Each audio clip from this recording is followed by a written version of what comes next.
Hi, y'all. First, thanks to everyone who posted earlier in the week. I've been freaking out about this, and it was helpful to see your video before attempting mine. My name is Peter Kelly. I teach modern global history and modern European history at Ithaca High School. Somehow, I've made it 13 years in high school history teaching without completing a master's degree. I started out with 7 years in North Carolina, where I learned indelibly to say y'all, and then came back to New York with my wife and two kids 6 years ago when my wife landed a job teaching sociology at Ithaca College. I grew up in Cooperstown, New York, graduated from Bucknell University in Pennsylvania, and lived and worked in Washington, D.C. for 8 years before heading to North Carolina. Although I've enjoyed many forms of success in teaching, I have a lot to learn, including new media and new literacies. The thing that keeps me from going completely traditional in my thoughts on new media is the importance of content in all media.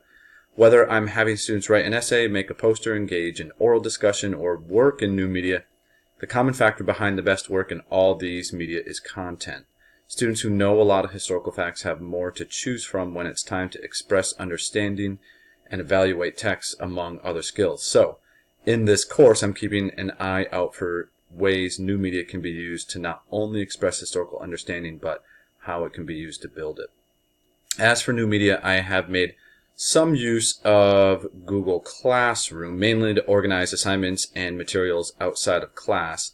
I have used it for discussions similar to those at ESC, and I have used Google Sites. There's the discussion, and I have used it for Google Sites for students to express understanding of various enduring issues in global history. Finally, last week, coincidentally, while working on a course redesign to incorporate a Model UN simulation into my global history course, I learned about an interesting presentation format called PechaKucha. This was part of a broader introduction to what is called transmedia knowledge. The goal of transmedia knowledge is to adjust the medium of communication to different audiences. The presenter styled it as a mashup of scholarly articles and creative stories. One of those media options is PechaKucha, which began with Japanese designers years ago. The basic rule with PechaKucha is 20 by 20, meaning 20 slides, each presented for 20 seconds. Beyond that, the goal of PechaKucha, as with transmedia in general, and I imagine as with this course, is to be able to move beyond print-based evidence to include visual, data, and audio-based evidence. The best real-world example would be public health campaigns, which are based on scholarly research, but also use transmedia such as arresting billboards, videos, television commercials, etc., to promote new health behaviors in a specific group.